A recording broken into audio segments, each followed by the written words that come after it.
All right, and we're in. How are you doing today? We're good. How are you doing? We're slowly getting into this. So for those of you who don't know out there, this is actually my first podcast in the new studio. Moved recently, and we've been just dealing with a little technical hiccup here, but we're getting through it. Yeah, absolutely. We can do this. That and a little bit of pepper in the teeth, and we figured it all out. So look, you write, you have your own YouTube channel, incredibly creative. You're passionate about so many things. I mean, where do we begin in your journey of how you came to be? Oh gosh. Probably I also recently realized how often I say oh gosh in interviews, so this is gonna be me mentally kicking myself the entire time too, to stop from saying that. I s- have always wanted to be famous, frankly. Like that truly is it. When I was a kid, I really was like, I want to act, I want to be in movies, Mhm, I want to be a Disney star, especially growing up in Orange County mhm. and just kind of being like in the shadow of LA for like all of my life. And, when I was 16, I really started taking YouTube seriously and like really trying to be a YouTuber fully because I was like, I'm going to get discovered. I'm gonna be discovered. And so my early videos are so embarrassing. They're so bad, but I really loved the creative process of like making videos and like talking to a camera and getting better at it, editing and all of that. And yeah, so the I realized that it really creatively filled me, YouTube, and that's really what kind of I think kickstarted everything else. But it did start from that first core little nugget of I kind of want to be famous. Mhm. Well, that's a good nugget to start with, right? Mhm. I mean, you can't grow up in the shadows of the Hollywood sign and Mhm. not dream what might be waiting for you on the Yeah. other side, right? Yeah, even that, my dad, is a writer, and he doesn't write so much anymore, but he sold a screenplay when I was, like, 3 that ended up being a Jeff Bridges movie, called Scenes of the Crime. Mhm. It has gotten me nowhere in Hollywood. This is not a nepo baby story, unfortunately. Would love it to be, but no. And so, like, that was I remember, like, when the movie first came out it came out on DVD, and we had, like, a party at our house, and I'm, like, 3 or 4 or something like that, and so it's like I've always my dad's always very much encouraged, like, me pursuing anything in entertainment, whether it's writing or acting or if I had grown more than 5'2", I could have pursued modeling probably, and he would have encouraged it, Okay. so, like, that's, I think, always been very good is also having, like, the support system of encouraging creativity and everything like that. I feel like a lot of parents don't do that. Mhm. Yeah, no, that's definitely one of my big privileges has been having, like, a dad that's very much like I'll never forget, I think I was in 4th grade, and I just came into the living room one day, and I was like, "I'm working on a song, and I have writer's block." I had never talked about songwriting ever before, and he didn't question it. He was like, "You gotta do something totally different. Mm. You gotta just take your mind off of it, and then it'll fix it." Like, immediately jumps into, like, trying to help me creatively versus being like, "Why is my daughter suddenly writing songs? It's a school night. She should be doing homework." Forget that. Yeah. Well, that's great that you had this like kinship, I guess, with your father who was also in the arts and figured out how to make a living out of it because it's not easy, right? No, it's not easy at all, and funny enough, it's continued on. He copied me, and he is now a YouTuber as well, and, because he had to, shut down his business more or less during lockdown because he was in the event space, and so, obviously, when I was a barista and YouTube was just taking off, he was at home in lockdown, and so I'll never forget, I came downstairs one day, and I just see his iPad open, and there's, like, a YouTube channel open, and it's got, like, a drawn version of himself as the profile picture. I'm like, "What is this?" He was like, "I wasn't gonna tell you until it hit 10,000 subs," because I had just, like, launched, like, I just had a viral video that, like, took everything off, and so Mhm. it's kinda funny that we're now compatriots in that way as well, Or creatively. competing. Yeah. Oh, no, fully competitive, fully. I just hit, 500,000 subs, and I called him immediately, like, "Just so you know, I'm still winning." Um And how'd that go over? Oh, he thinks it's hilarious, like, he'll hit a milestone, and because 'cause I'm a brat, I'm like, "Oh, I remember when I had 250,000 subs." That's those old days. So there's I love the gap in age Mhm, between how I grew up and how you grew up. So, you were growing up watching stuff on YouTube and being empowered and mhm, being inspired creatively, mhm, right? And for me, I grew up on National Geographic magazines mhm, and BBC documentaries of the mhm, world, and and that made me want to make television shows on BBC mhm. and work for National Geographic. Yeah. But you found your platform and were inspired by stuff on YouTube, and you're like, I'm just going to make my own stuff and put it on YouTube. Well, I think the same thing too. Like I got that as well. Like I grew up, my parents both worked full time. So like I went to, after school, like daycare, and like they were like, okay, cool. We've got all these National Geographics. We've got all the, gosh, what was it called? I'm blanking on the series, but there's all these like series where it's like 5 different siblings that are all like living the Boxcar Kids or something like that. The Hardy Boys was one of them. That was one of them. There's another one where it's like, I think they were living in a boxcar for a little bit, and it's like 5 siblings or something like that. But that's what I grew up with, those things, and being like, okay, I want to write. I want to, explore. I want to do all these different things. And I think YouTube is just, I'm very fortunate with the age that I'm at, where I grew up alongside the development of social media. So like YouTube was like the first one. I'll never forget the first video I saw on YouTube. My cousin showed it to me. It was a scene from Chucky, and it scared me for life. She was like, do you want to see this like really funny scene? And it was like Chucky killing someone on YouTube. I was like, okay, we're off of this website for a little bit. I was probably like 10 or something like that.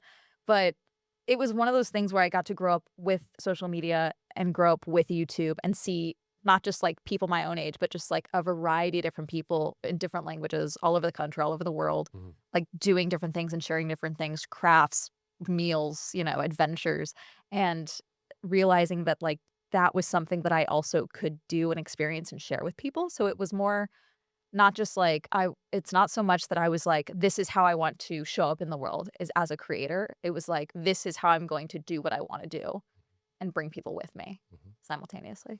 Yeah, it's a really useful tool, isn't it? Yeah. Yeah. 100%. The first video that went up on YouTube, so the 2 founders, Yes. Chad and I can't remember his other name. The first video that went up was just one of those guys filming their cats being a cat. And that was like, that started YouTube. Yep. And then there's also My Day at the Zoo. That's like the big one that everyone points to. Those first instances of viral videos. Yeah. 100%. I remember, Charlie Bit My Finger and the Peanut Butter Baby, like all those videos growing up. Yeah. The Charlie Bit My Finger one, I remember that very well. But it's strange like how this platform that started off with like Charlie Bit My Finger is now like, got Mission Impossible movies starring Tom Cruise on it for 1999, but it's still in the theater. Yeah. Yeah. Movie theater, not even just movie theaters, but like if you want to watch football on Sundays, it's on YouTube now, So it's crazy. Right along you and your father. Gosh, yeah. And this podcast conversation. Yes. Well, that's incredible. So you're growing up in Orange County. You're like 10 years old. I mean, you're showing signs of wanting to be creative. You're showing signs of, wanting to do your own thing. Clearly your father was supportive in that, venture. I mean, like, what was your schooling like? Was your schooling a situation where they were able to also feed that creativity, or was it was it black and white? Like at your school, it was just so boring and dull, and you come home and be lit up creatively? No, I actually, when I was in 2nd grade is when I had a teacher pull my parents aside at like back to school night, like pretty early on in the school year. And we're like, your daughter's very bright, but I think you need to have her tested for dyslexia. Like month into school, he immediately clocked it.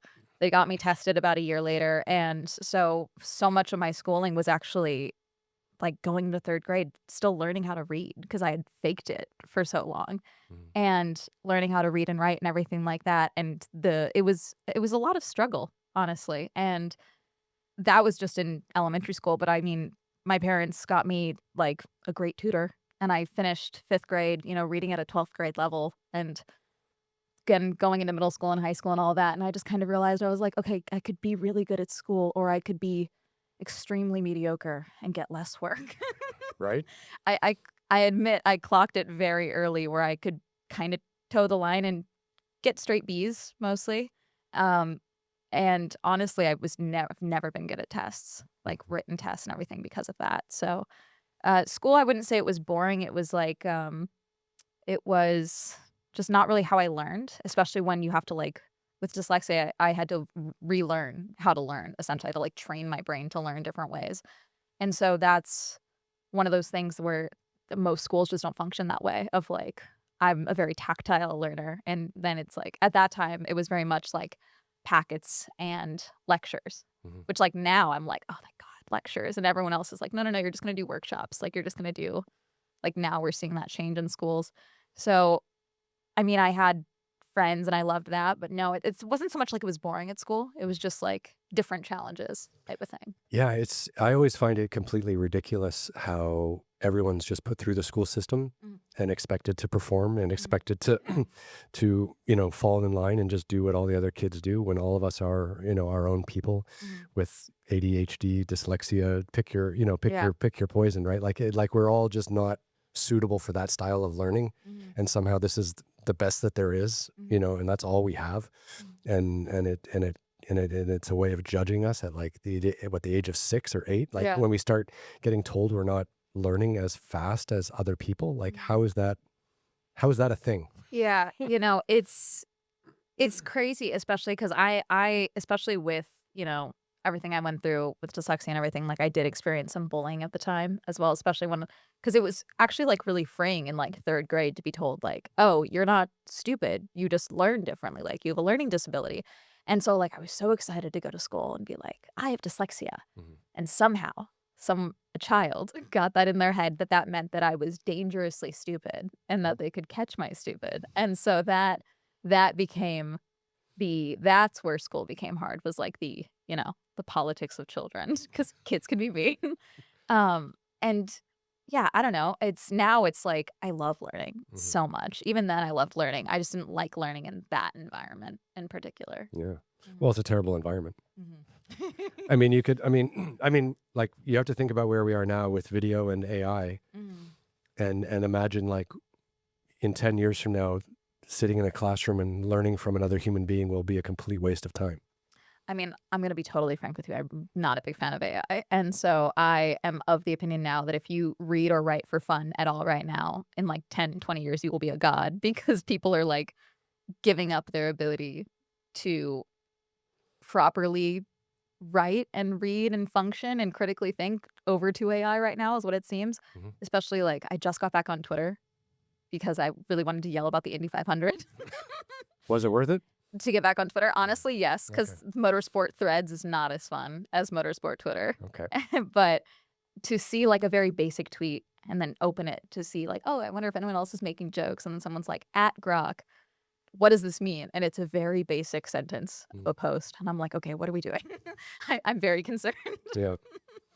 It's, it's definitely in its infancy. Yeah. But hopefully, like, hopefully it doesn't take over. Hopefully it just makes us all a little bit more efficient and effective in what we're already doing, right? Like I do contracts all the time for staff that I work with, or like corporate partnerships for people that I do TV shows with, or whatever. And it's great to like draw up a quick contract that's specific to one company with, these 3 things. You throw it into Grok or throw it into OpenAI. Next thing you know, you get like a 10-page contract that comes out and you're like, wow, that was fast, and didn't have to hire a lawyer to do it, which is what you'd have to do like 20 years ago or something like that. So it does speed things up. Yeah. I think with admin and like back end and things like that, that's where I think the real value comes in, especially for creatives. But especially being in the creative industry, things that are pitched to us the most are, here's how you can, replace your creative process with AI. But this tool that we made this thing. You need this thing. It's like, no, I don't. I don't want it. Thank you. Goodbye. It's true. Like the way everything is sold to us is based on our laziness. Like, oh, you won't have to do this anymore. Try this. $9.99, $19.99. Listen, if the AI can do my dishes, I will co-opt it tomorrow. It's coming soon. Okay, so back to Orange County. Okay. So you're showing signs of not liking school or not liking being in that environment to learn, but you're also thriving creatively at home. And so what happens at like 13 when you become a teenager? Like, are you trying to get into the acting space, the television space? Are you trying to get an agent or a manager? Or are you like, no, I don't want to do that. I want to like tell my own stories, make my own content. Like when did that switch get flipped? So there's kind of an important like circumstance to add in to that whole time frame. My parents separated when I was 11, 2 weeks before I started 6th grade. Oh, okay. Starting new school. And it was a very messy divorce. It was very drawn out custody battle. And so there was a lot of opportunities that actually came before that, and that all kind of got put on hold, especially being in Orange County. Like, when you're a kid, there's scouts all over the place, honestly, and some of them are just creepy and weird. But there was one instance when I was in like 5th grade where we were at like a swap meet or something, and a woman approached my parents. They were still together at the time, and was like, they were asking about my little brother. Actually, my brother's like 3 years younger. Okay, and we're both natural blondes, so like they approached us and they were like, "I'm a talent scout. There's like not many young blonde boys working in the industry at the time." Again, this is like a decade and a half ago now. Mhm. And they were like, "We would love for your son to audition." And they were like, "Okay, we have a daughter. You also have to have her audition Yeah. because she will freak out," which I would have. So they were right on that money. But we ended up going to the audition, and it was like us and like maybe 4 or 5 other kids at the audition just to like see if we wanted to be repped type of thing. And we all did it. And I left and I was like, I'm a rock star. Like, I fully left there like, I'm Nailed it. so good. Yeah. And then like a few days later, I get picked up from school. My parents take us out to dinner, and I'm like, I'm antsy because I'm like, okay, did they call? Like, did they talk to anyone? I'm like 11 at the time. And they were like, okay. So, and my parents had warned me like on the way to the audition. They were like, okay, they told us they're looking for young boys. So like they want your brother. We already know that. Be prepared for them to not want you. Like, trying to like minimize like the feeling. And they're like, okay, so they said you lit up on camera and they don't want your brother. They didn't want anyone else. They only want to work with you. And so like, and then like 2 weeks later, my parents divorced, and it was like my dad was living in a motel and everything just kind of fell apart. And so it was like, yeah, no, we don't have the money to like get you headshots or do anything like that right now because those are going to lawyers. Like, Wow. so that's one of those things where it's like, oh yeah, what could have been type of thing if things were different. An epic fail of circumstance. Yeah, but in middle school, I really got into doing theater. I loved doing theater. I loved theater classes and everything like that. And it's one of those things where I started thinking about auditioning for like a performing arts high school. We have OSHA in Orange County, which is like the Orange County Performing Arts High School. And I wanted to do that. And then I was like, I guess I'll just go to regular high school. Might as well get the real experience. Because when you're 14, you're like, I'm going to be normal. I'll have my Hannah Montana moment later. Yeah. That's interesting. So you had the chance to go to a performing arts school and you... Never got the chance to. I never auditioned. Okay. I should make that note. It's not like they were like, we want you or anything like that. I was planning to audition, and I was like, actually, maybe I shouldn't, And a few of my friends did end up going, especially for like piano and things like that. So I've always been around like very creative people, which I think has also been really a really encouragement thing, especially when we all have like our different interests. Like, I was always very much like acting and writing. A lot of my friends did piano and dance, and I had a friend who was probably going to go to gymnastics until she dislocated her arm 4 times, so That's go to the Olympics for gymnastics. So yeah, it's I've had a lot of very driven friends in my life. Yeah.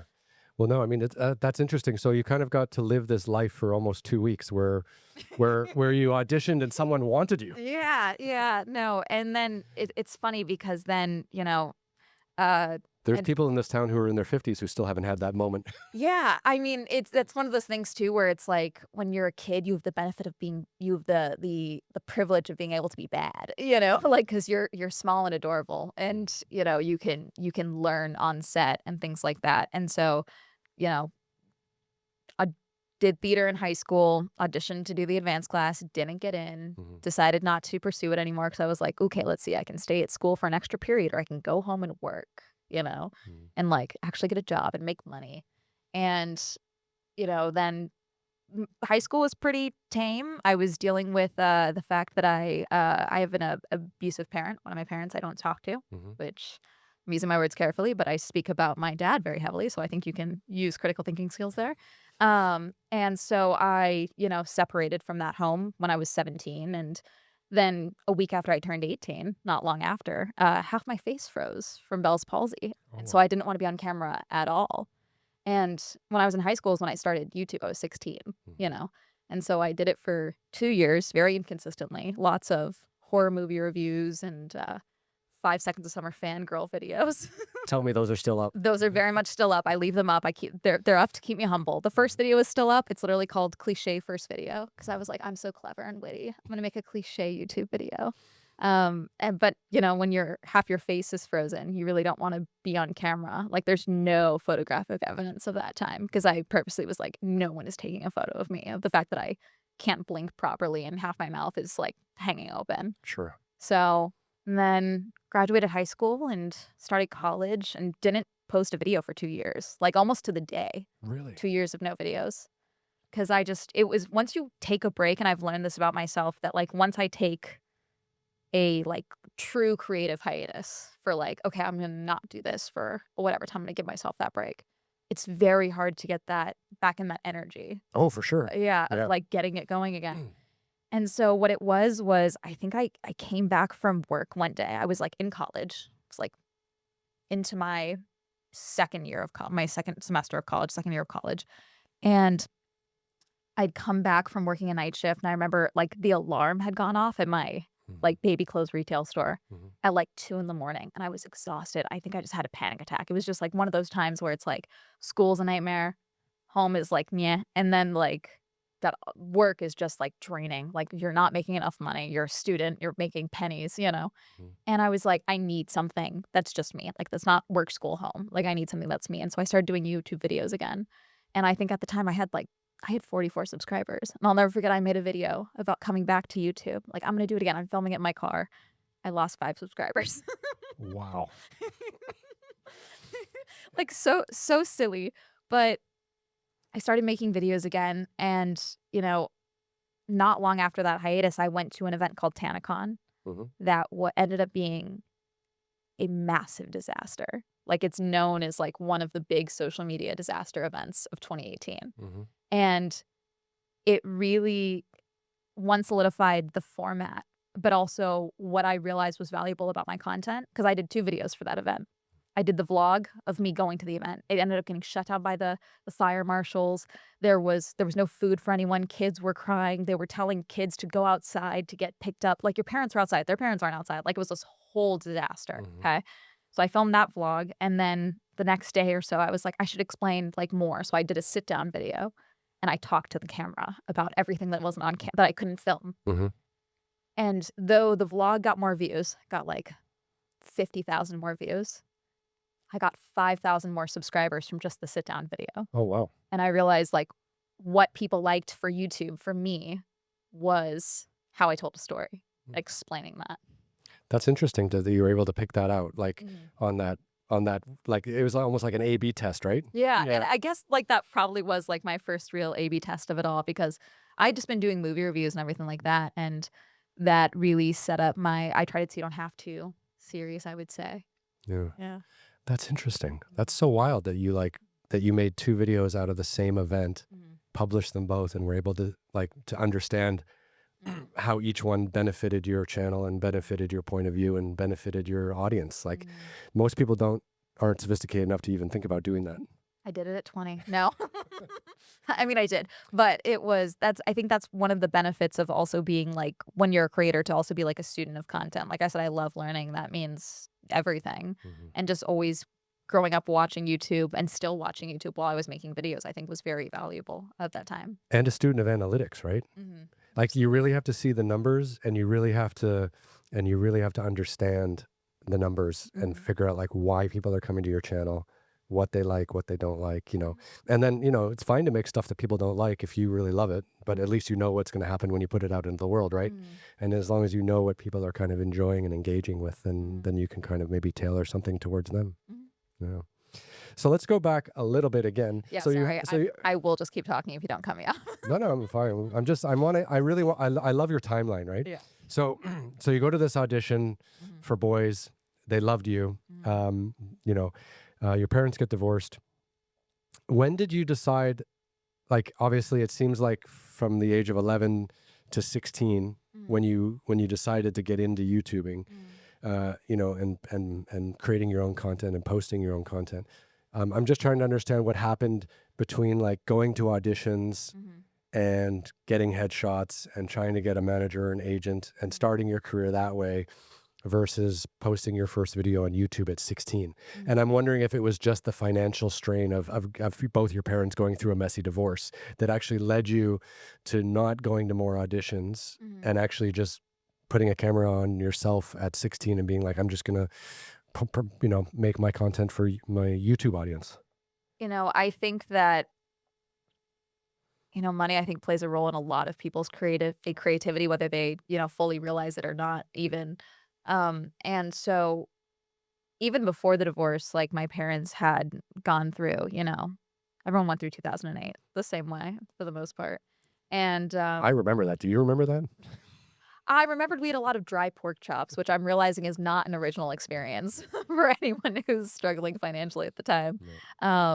Because everyone on TikTok is giving tips now about like, so there's going to be another recession. Here's what happened last time. And I was like, oh, okay, that wasn't an original experience I was having. I was in China when the last one happened. Oh, really? Yeah, because I lived in China for 18 years, and I was working for like Time, Newsweek, Forbes, Fortune. I was a journalist back in the day, and I was a photographer. And it was funny when Lehman Brothers collapsed. The repercussions of what happened in China was unbelievable because the money markets all froze and no one could lend and borrow from anyone else. So all of a sudden, like everything was stagnant for like the first time in like 30 years. And it was amazing just watching the gears all grind to a halt in like the global economy and how that affected people in China. And not to jump in on your dry pork chop story. Oh, dry pork chops. And then, obviously I think people think that their kids don't realize like when the unhappiness sets in. But I think it's, for at least myself, it was very clear, especially as a big sister, I was very much like hyper aware of like, okay, this is bad. What's the next steps? And I think that also has played into a lot of like how I approach really any topic was like the parentified eldest daughter stereotype is very much ingrained in me. But yeah, no, it was very much like, I think at the time, especially for a lot of people, like some kids don't think about the fact that like, yeah, your parents would do anything for you if they had the funds to do so.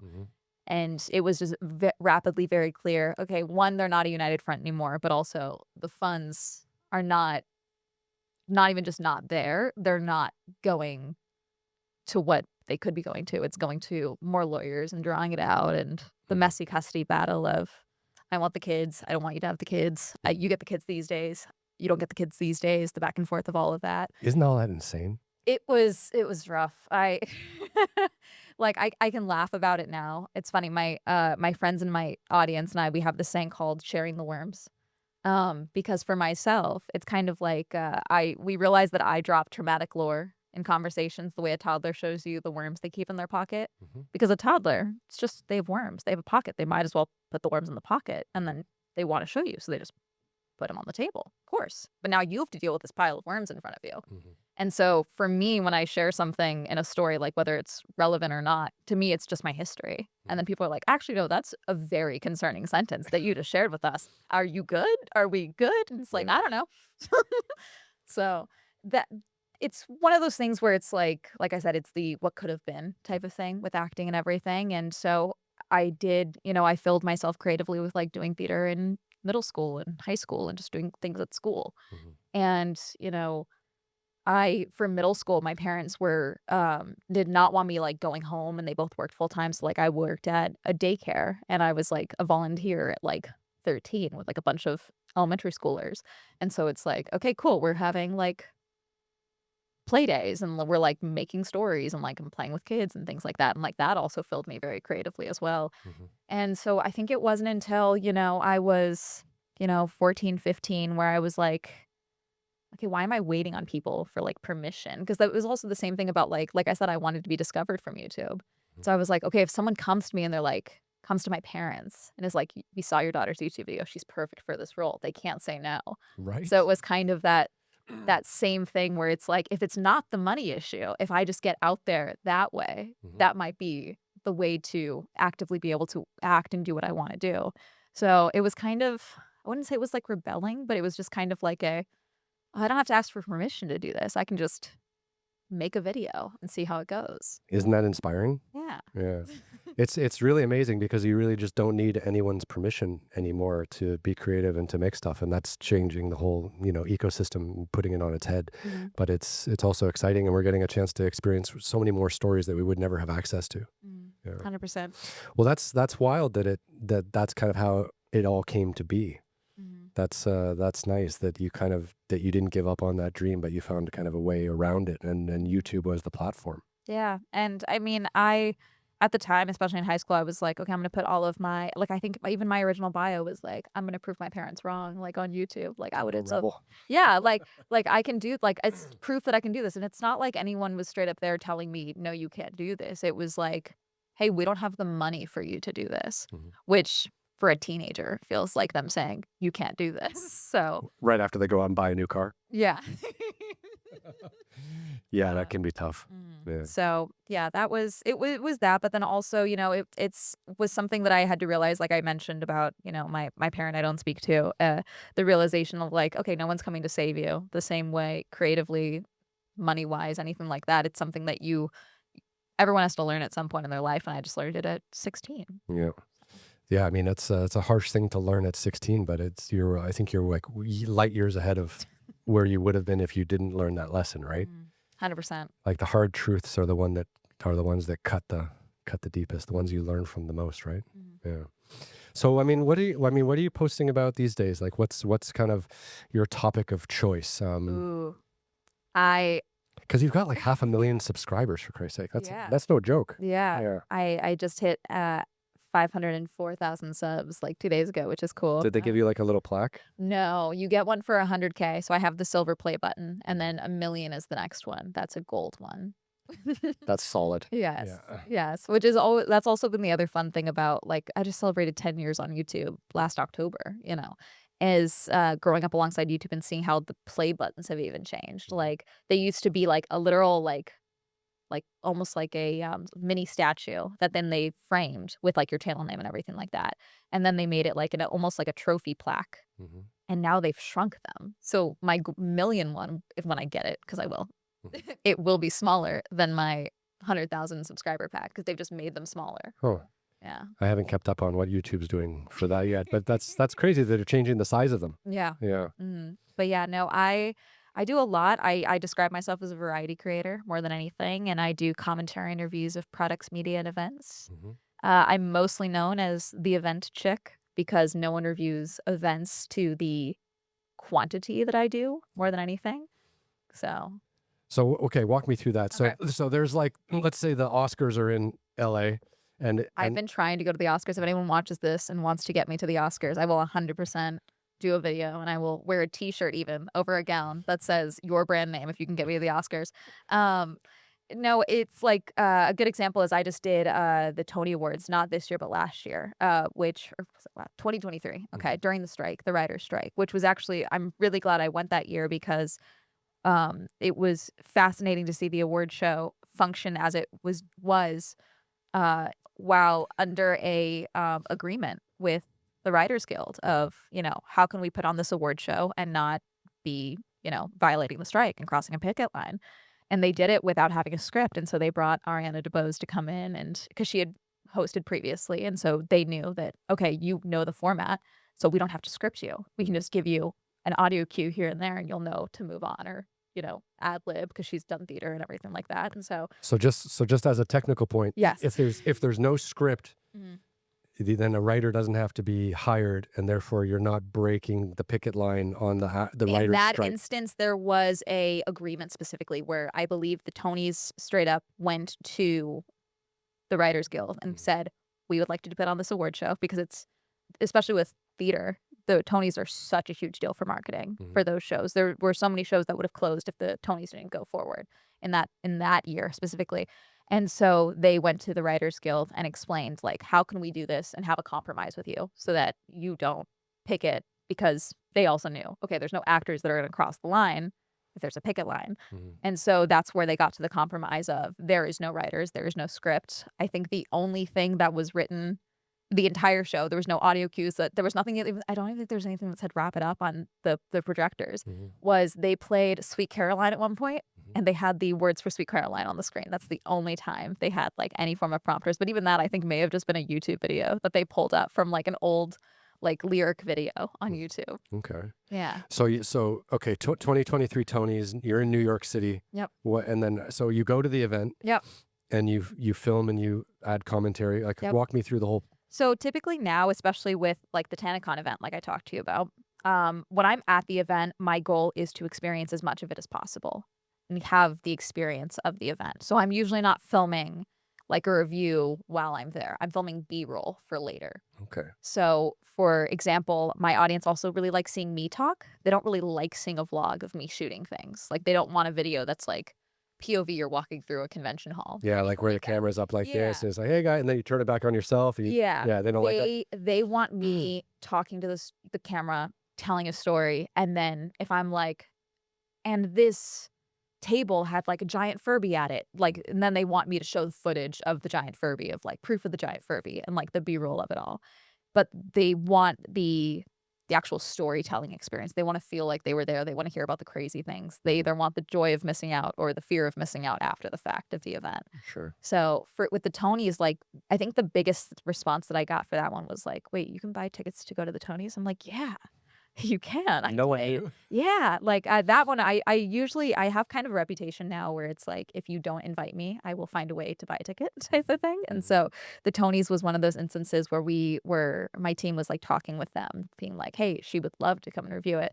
And what had happened was, I don't know if you remember, they had the fires in Canada and there had been a bunch of smoke that had blown into New York. Yeah. Like a week or so before the Tonys. And the whole sky was red. Yes. Yeah. And so a lot of people actually canceled their tickets because they were like, we cannot breathe in that smoke. Like, outside for 10 minutes in that, I believe the statistic is like, that's like smoking a pack of cigarettes. And like, if you're out there for 10 minutes, like it's crazy what that does to your lungs. Sure. Which is something that I'm very familiar with growing up in Southern California with the wildfire seasons that we get. Just recently too, Jesus. Yeah, I evacuated from that. That was not a fun time. Talk about a stressful creative time as well. No, so I was able to buy some last minute tickets because of that. So like I think it was like the Thursday before and I was like, I will Venmo you the money right now. Give me the tickets. Nice. So it worked out really well. And yeah, they're normally I expect to go to a show like that and have them be like, oh no filming. They did not care where we were in the mezzanine like at all. There was no signs, no don't film. I don't know if that was because of the strike and everything of that year and if that's what was different about it, but yeah, that was also just very cool to experience, like something that I've watched on television to then see the behind the scenes. I love the behind the scenes of things like that. Like my favorite part of the Tonys that year was there was a crane camera that kept getting caught in the curtains and it kept trying to like knock the curtains loose because it like I'm sure there's like a crane operator with like a joystick trying to like having a heart attack. Yes, it was but it's just so silly because it's like the things that like on the broadcast you're not going to see that until like you're on Twitter later and someone from the audience is like LOL, look at this camera. And you were able to use stuff like that in your video. Yeah. Yeah.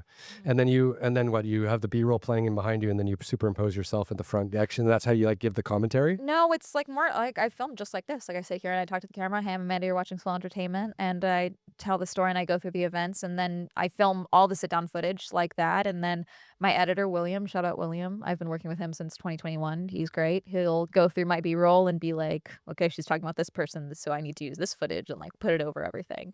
So yeah. It's great to have someone helping. It's great, honestly. I found him at just the right time. He actually approached me. I'm very fortunate with YouTube as well. I think a lot of YouTubers have this benefit where their audience is like, we love the content. We want to help you make more. How can we help you type of thing? And William was one of those people that was like, would love to help with editing if you're ever looking to hire an editor. And he just approached right at the right time. So timing's everything. Yeah, 100%. It's strange. Like when you host a podcast and you make that public, you end up getting like 1,000 emails a day of like companies that want to help you have a better podcast or podcast editors for clips and things like that. And it's an absolute chaotic stream of nonsense emails coming to you and through LinkedIn, through all social media. Like I get 10 a day easily. And but it's good that you got the one diamond in the rough. Yes. It's crazy because I had like 4 or 5 editors that I was trying to talk to at the time because I'm a control freak. And so to give over the creative process of editing, because I do love editing, but it is the thing that most YouTubers outsource first is the editing because it's just so time consuming, regardless of whether you love it or not. It just takes so much time. Yep. And he was the only one that gave me a timeline of when the video would be ready, took edits very well, surpassed his timeline. And then when someone said, like, begged for an opportunity to edit the video and they dropped out 2 hours later, Yep. he was like, oh, yeah, I can do that. No problem. Of course. Yeah. Like, immediately picked up the work and took over the edit. Basic professionalism. Yes. Yes. Yeah. 100%. It's really funny how many people like in the YouTube space and in the like content creator space just have no idea of like how to treat people well or be professional or be on time. Yeah. Like, you know, like making shows or making a podcast or making a commentary on an event, you know, sure, you're doing it on your own, but you still have people around you that you have to work with. You still have people around that you have to hire. You still have event people that you have to respect because they're, you know, they're hosting the 110th Tony Awards or whatever it is, right? Exactly. Like they have all these, you know, you're dealing with all these people who have real stakes in what's going on. And you just have to be just basic respectfulness. I always say I am an anxiously early person from a family of Hollywood late people, and it causes me immense stress, but it's also served me very well in my career. Just because I feel like also with content creators, unfortunately, like even with William, my editor, he like there have been creators that have approached me that are like, hey, I love your edits. You speak so highly of him. Is he looking for more clients? And I always like check with him and then they talk. And without fail, it's just like either one edit or, you know, a few emails, they just start ghosting people because they either don't like the rate or, you know, they're just like, oh, I don't know, you know, and it's like, just say, hey, I don't think this is going to work out. Let's be done. Don't waste people's time. Yes. Yes. That's it. Everyone's time is valuable. Clear decision making. Yes. Yeah. So you've said your first video at 16 was the cliche video of a 16-year-old or our first YouTube video. Yes, explaining who I am. If you watch it, I do say my channel name was AMG Productions because I was bad with names. And so it's my initials, Amanda Golka Productions. And then I remember, I think it was a few months later, I searched it up in YouTube to be like, am I blowing up yet? Am I getting famous? Am I ranking in search yet? And that's when I found a bunch of Mercedes videos and I learned, oh, I could get sued if this goes anywhere. AMG Mercedes Benz. Yes. Yes. That was before I was super into cars. So I did start playing around with it. And I was a very sarcastic teenager who was dealing with a frustrating home life. And so one of my friends one day was like, you know, you use the word swell a lot. Because I was like, oh, that's swell. Like very sarcastically all the time. And so that's where Swell Entertainment was born. And again, even then, like my dad being super supportive, I think I told him, I was like, I'm going to change my YouTube channel name. It's me, Swell Entertainment. Immediately, he was like, okay, I bought the domain. He's a domain hoarder, 100%. You know who started off as a domain hoarder? Who? Michael Saylor of Strategy. He's the guy buying all the Bitcoin for his company and having that work. Yeah. He basically realized that like domain names were scarce. And he started buying like all these Fortune 500 companies and all their domain names. And then he made them buy them back off of him at a massive uptick. And that's how he got like his, you know, that's how he got started in his 20s. Oh, wow. Yeah, no, my dad never did that, but he was very much like, he's always very big on like protecting your brands because he's, you know, he had his own company for most of my life that, you know, because of the divorce and everything got all fallen apart even before he started doing the event business and everything. And he, you know, is always very big on like we own amandagolka.com. We own my brother's name. We own his name, you know, all of that. So just in case we ever want it. It's always helpful, right? Yeah. Yeah.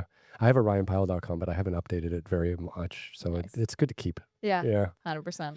So, okay. So from that first, so what has been this flow of incarnation of creativity that has changed, you know, that has brought you from 16 years old until now? Now you had that 2.5-year hiatus. Yes. So what did you start off wanting to make YouTube videos about? Like the very, very beginning? That's why we call it cliche first video. Yeah. I leave it up to keep me humble because I don't sound like myself. I am 100% trying to mimic like 5 or 6 other popular female YouTubers at the time. Like I think it's like I sound like a mix between Gen X Pen and like Jenna Marbles. Like I'm just like, and I have no idea how to edit at the time or anything like that. And I have no idea who those two people are.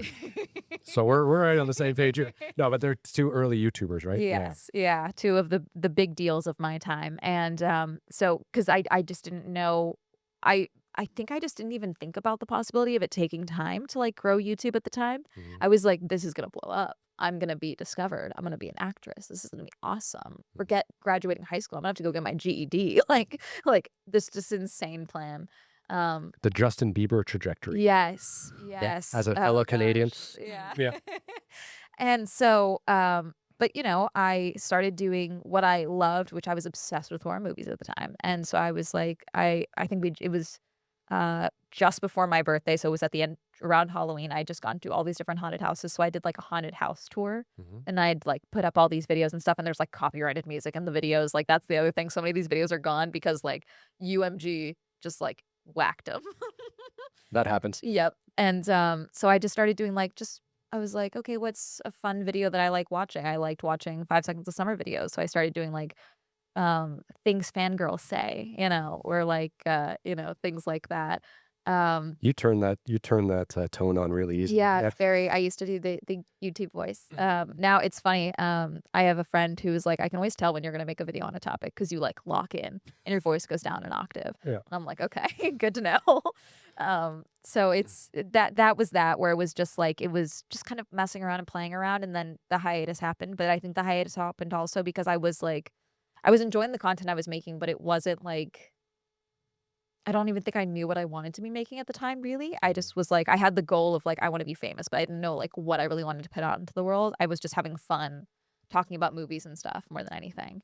And at that time, at 16, when you were 16, they didn't have a full monetization package for you to. did. They did. Okay, so that was So- was your part of your goal is like I'm going to make money from this?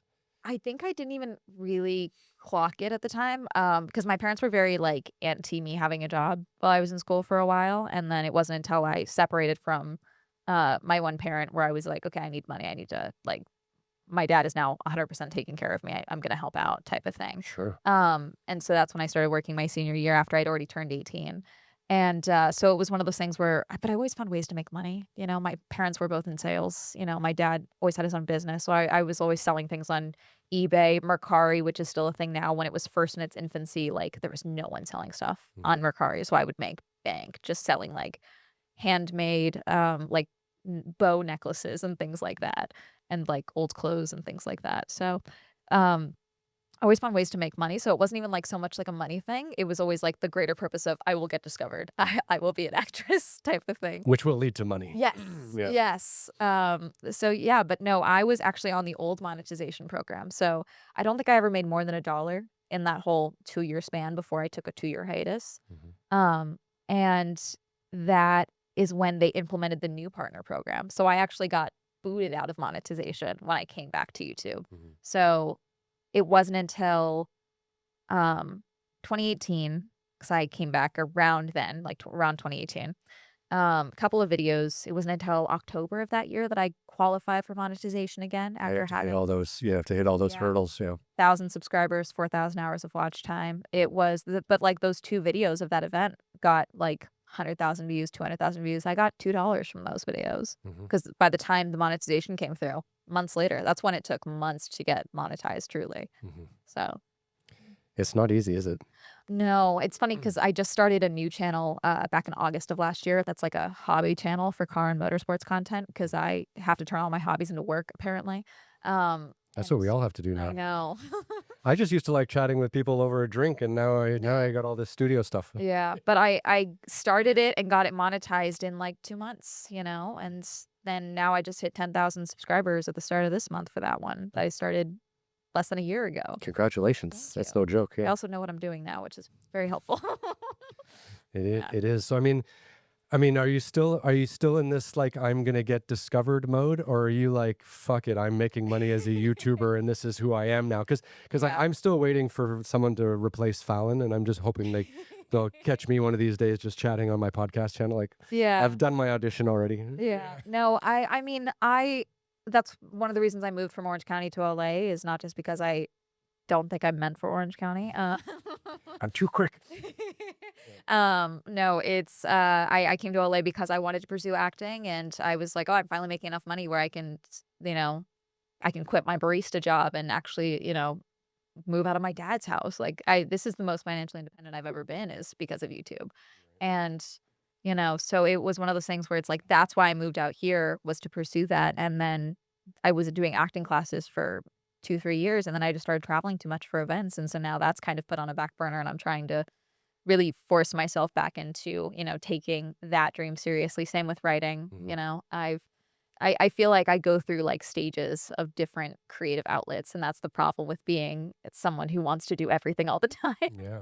is you only have 24 hours in the day. But yeah. It's hard. I mean, as someone who's older than you and been through various incarnations of oneself, it's funny, like when I started wanting to be creative, so I played sports my whole life, and everyone listening has known this because I talk about it every fucking podcast. But so I played sports like from the age of 5 to the age of 22, like organized. So I had no life, like just training twice a day, going to bed at 9 p.m., waking up at 5, training again. Like that was my whole life. So nothing that I did creatively, that whole spark, I didn't even feel it until I stopped playing basketball. And then all of a sudden I was like, what am I going to do with my life? And then all of a sudden it was like, holy shit. Like I love traveling. I love writing. I love talking to people. I love documenting things. I love telling stories. But if I had the wonderful privilege of being an NBA player or something like that, that would have maybe never happened. But because I wasn't good enough to play pro and I played at the college level, then it wasn't until like that was all out of my system that I let something else bubble up to the surface.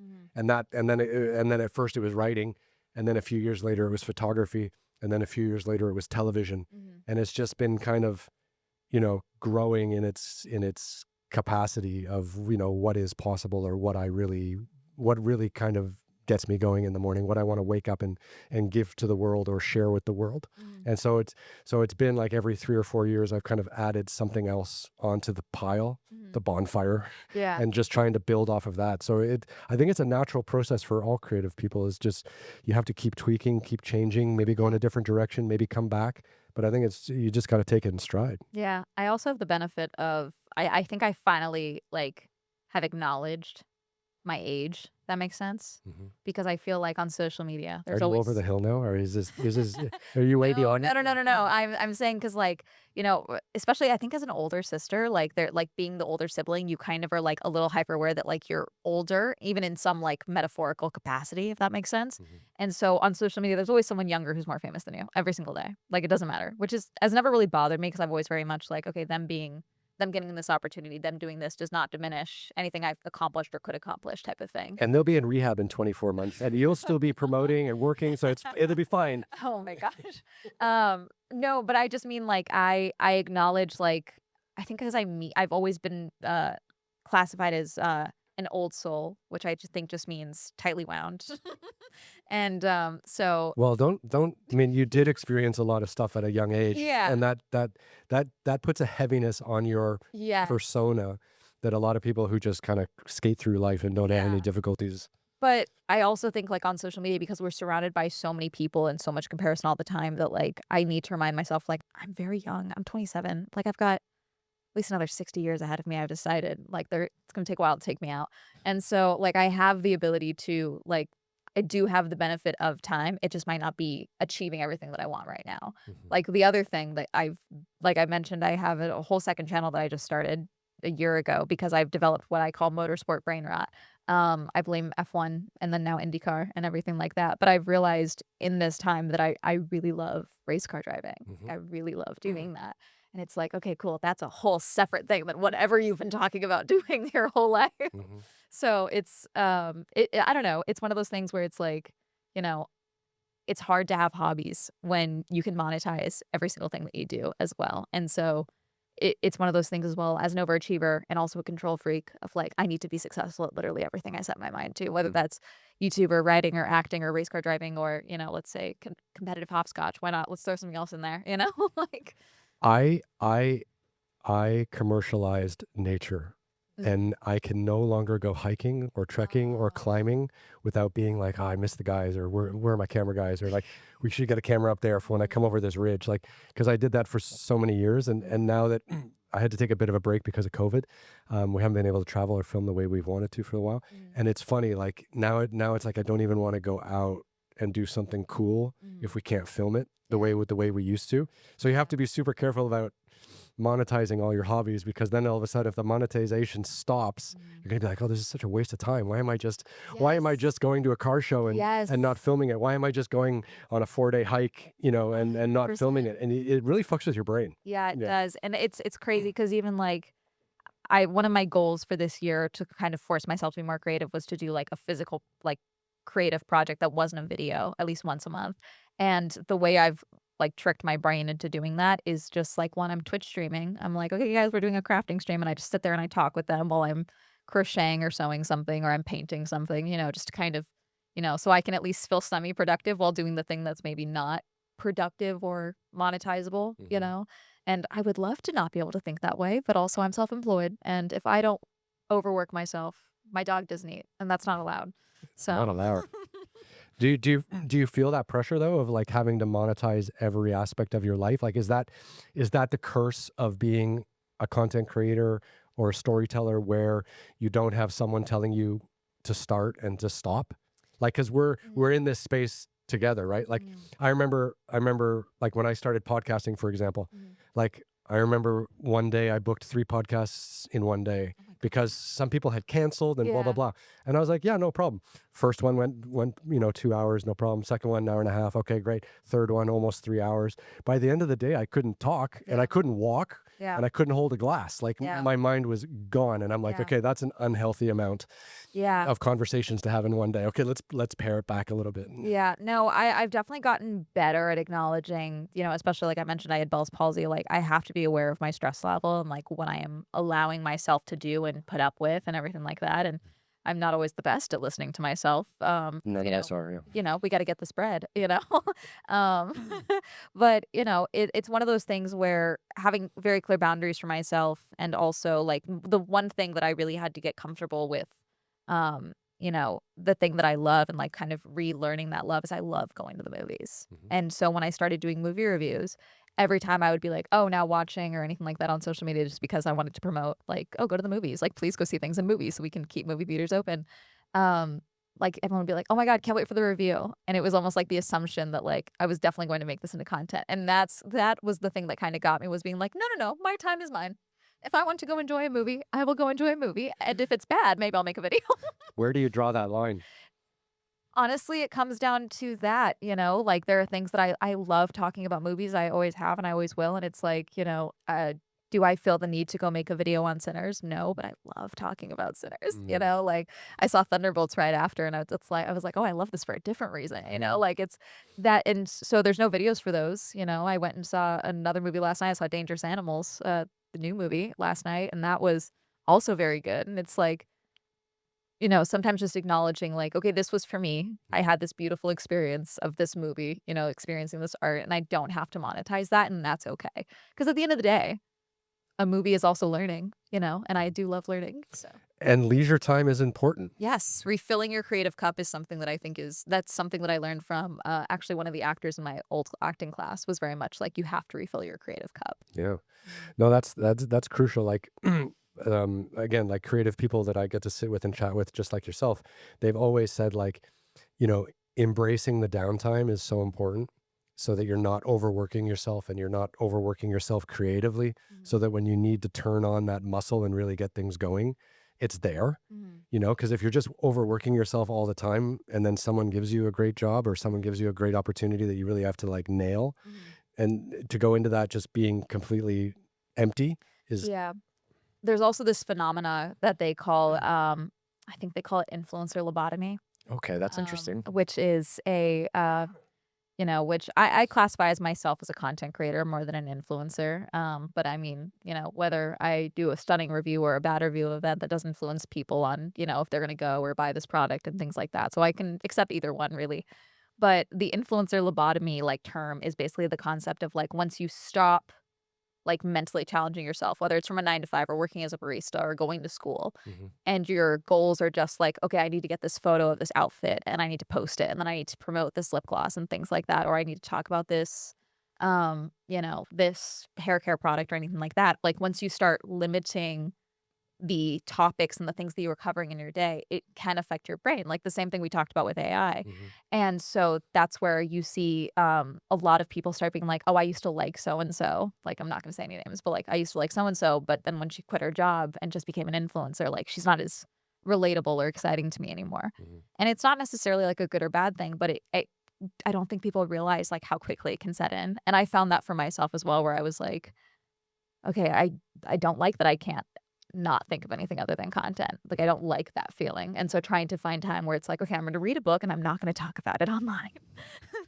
I'm going to do a deep dive and I'm going to watch a YouTube video that has nothing to do with any topic that I'm doing a video on, just to enjoy and learn this about sharks. Or I just watched a video on Don't say it. no, I just watched a video on like the original Nautilus trying to get to the North Pole, like under the iceberg for the first time, and I was like, oh my god, yeah, there's 2 Nautiluses. That's crazy. Like just learning for the sake of learning and kind of keeping your mind sharp, even if it's not productive in the sense of like making money from the content itself. I think you nailed on. You hit something there. Like, I think there's a huge switch between the way we deal with our subscribers and our audience when we don't need them, and then when we really need them.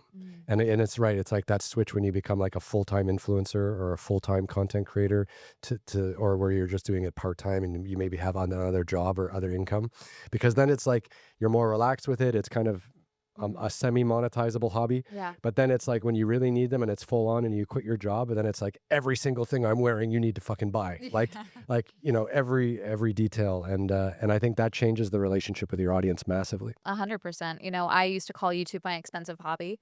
And then, you know, when during lockdown is when I had a video, literally 2 weeks before lockdown is when my video went viral, that like actually launched my channel after years of work.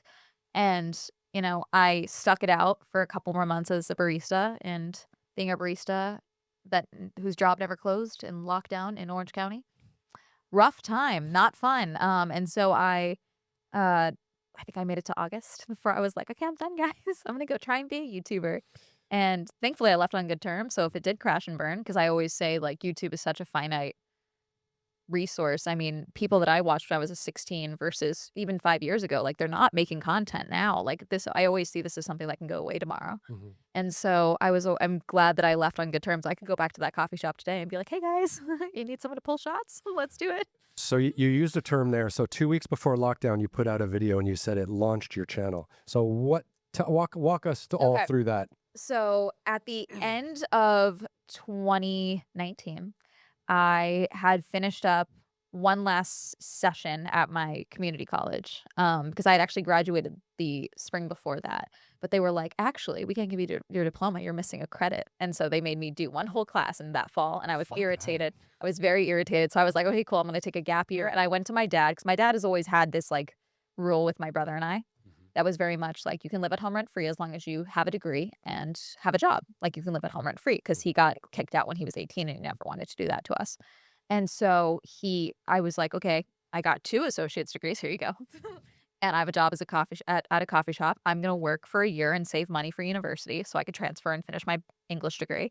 And I'm going to give YouTube a real shot. And he was like, okay, good deal. You know, as long as you keep the job, you got your degrees. I don't worry about you. The curse of the child that no one ever worries about type of thing. How's your younger brother, just offhand? He's on the East Coast. He actually was big on Vine actually in high school, and he did YouNow, which is still a website. It's another live streaming platform. But he very much was like a teenage boy influencer, and his audience outgrew him. And I love him to death. I hope he does more. He's also trying to pursue acting back east, which I'm like, I don't know why you're not here, but whatever. He had to give you your space. Oh no, he fully was like, I'm gonna dip out. He's gonna watch this probably. So he's doing his own thing, but he's working, you know, he's doing his own stuff. So yeah, but I'm very much I like to joke I'm the coolest in the family, and that's the competitive nature that we all have. I have a younger sibling as well, so we're also very competitive. Yes. But yeah, no, I basically, in that time frame, there was a YouTuber that got a late night show, actually, Lily Singh. and she got her own late night show, and it was like this huge deal because she was a YouTuber that got her own late night show, and everyone was talking about the show, and a lot of people didn't like it. And so I was like, okay, I want to talk about the show. I think it's important. I have a lot of feelings on it, but everyone's just watching the episodes and making a video. What can I do differently? And I had been an on-camera audience member for multiple other shows. I'd done like James Corden, I'd done Jimmy Kimmel. You know, the benefit of living outside of LA is being able to be an on-camera audience member. And so I found out that how I could be an on-camera audience member for the show. And so in the end of 2019, I think I went to 4 tapings over a couple of months. I even went on my birthday. Like, that was my commitment. I went to a show on my birthday to go be on a taping. And then I waited for an episode to air so I wouldn't have to pay $50,000 for breaking an NDA. Right. Yeah. And, you know, February, finally, one of the episodes aired. Actually, the last episode we had filmed aired finally. And I filmed the video. I talked about my experience. I talked about the it was a fairly critical video, but I was like very clear, like, I want this show to be good. This is a great experience. Like, let's make this better type of thing. And it came out and it performed horribly. Oh, really? Yes. But for 2020, my goal also was like, I was like, I'm going to take YouTube seriously. And that was doing weekly videos, which I had never done. I had always done like maybe 2 videos a month, but I'd never like had like a set posting day. And so I had already had multiple other videos scheduled. I was going to go to a UFO convention like a week or so later after that video came out. And so like, Call me if you ever go to one of those again. oh, I just did a Bigfoot convention. I literally just did a Bigfoot convention. But no, I was like, okay, I guess I'm going to keep pushing. Like, I was devastated because I truly was like, this is the video. And then it just got 400 views, and I had been averaging 800 views at the time. And I put out 2 other videos, and then I was literally at the UFO convention when it was kind of like a perfect mix of circumstances, like that had nothing to do with the video, but it just caused the algorithm on YouTube to just start promoting my video more. And then one YouTuber actually reshared the video on Twitter and was like, this person actually went to the show and like talked about it. It's actually a very good video. And that got 80,000 views on Twitter. And then that drove more traffic to it. And so I remember I called my dad hyperventilating in my hotel room in San Francisco to UFO Con because I was like, Dad, 100,000 people have seen my face. Oh God, why I now have 10,000 subscribers. What's going on? Like, just like rapid fire, just this insane growth all of a sudden. And the moment I got home, I got my dad had picked me up from the airport, and like 2 days later is when San Francisco declared a state of emergency for COVID. Oh, really? Like, yeah, it was that close, like so close. But thankfully, that's where the benefit of not having like a niche and not just doing events, not just doing a live audience member worked out, because if that was the only thing I'd done and that was the video that blew up, I would have been screwed for the next 2 years because I couldn't go to a live event again. Everything shut down. There was no live camera audiences. I could do one of those screen things and go sit in the audience of the Kelly Clarkson show, but I don't think that would have had the same effect. No. It was strange for us folks that had niches. We had to sit on our hands for years. Yeah. And it's been still a wild ride. It's great that you were able to adapt, though. Yeah. So during COVID, what kind of stuff were you doing? I was doing, like I said, I was doing everything. I did commentary videos. I did movie reviews. I did a lot of movie reviews. A lot of shows and movies that were going to be in theaters went to streaming. And so that opened up the world of a ton of different things. And, that was also just, I don't know, it was really cool to see like the ebbs and flows and rise and falls of like following and everything like that. And it was sometimes really stressful, but it was also like, it was a very stressful time to figure out exactly what type of like full-time creator I wanted to be, basically. Because if it weren't for lockdown, I probably would have stayed at my job for another year easily. Because I always figured, as someone who like really wanted stability, who came from very little money, like I got my junior college classes for free. That's how broke we were. Like I got fee waiver for $54 units. Like that's how broke we were. And so then to go from being a barista and making max $15K a year to making sometimes that a month, as 22, was very much like okay, this is going to go away tomorrow. And so I probably would have stayed at the job longer if it weren't for the fact that people were awful during lockdown to service workers. And why? Just, I don't know. Someone tried to go on a 3-week crusade to get me fired because I told him and his wife to pull up their masks when they were ordering, because they walked up and talked like, I was like, no, we're not doing this. We are not doing this. So yeah, 3-week crusade. 3-week crusade called multiple locations. Our bosses, thankfully, everyone was very much like, no, she's like the bouncer right now. She's telling everyone to pull their masks up. We're very glad she's here. Wow. It's a little bit scary. So I mean, how much of what you do, how much of what you create is what you know will perform versus what you really want to just put out into the world? Because you know, I've heard you now talk on a few different topics, and you said you really put your heart and soul into this. You really wanted it to be a good video, didn't perform. You know, then you randomly went to this one thing and it went off. You know, like I'm just curious, like how much you're looking at current traffic and being like, oh, I should make another video like that because people love it, or being like, no, I'm going to take a new path in a new direction and just drag everyone with me and see if it works. I mean, that's kind of the benefit of never listening to the people that were like niche down and being like, no, I am the niche. I'm going to talk about whatever I want. And the only through line is that I'm telling you a story while I'm talking about it.